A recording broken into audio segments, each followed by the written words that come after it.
متی رسول کی انجیل 27 باب 57 آیت سے 66 آیت تک، صفحہ نمبر 33۔ یسوع کی تدفین اور قبر پر پہرا۔ جب شام ہوئی تو یوسف نام ارمتیہ کا ایک دولت مند آدمی آیا، جو خود بھی یسوع کا شاگرد تھا۔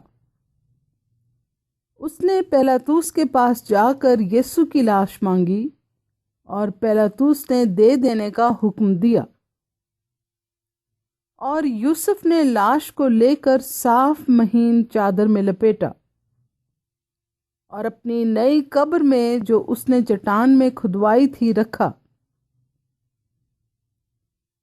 پھر وہ ایک بڑا پتھر قبر کے منہ پر لڑکا کر چلا گیا،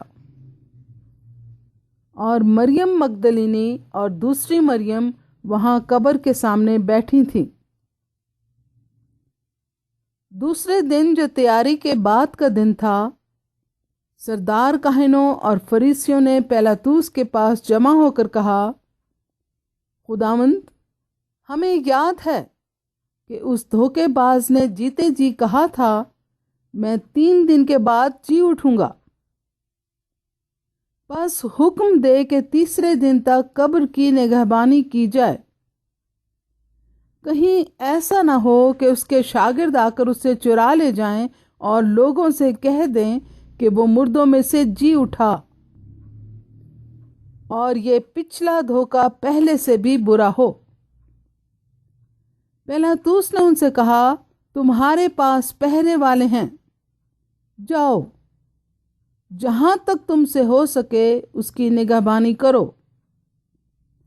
بس وہ پہرے والوں کو ساتھ لے کر گئے اور پتھر پر مہر کر کے قبر کی نگہبانی کی۔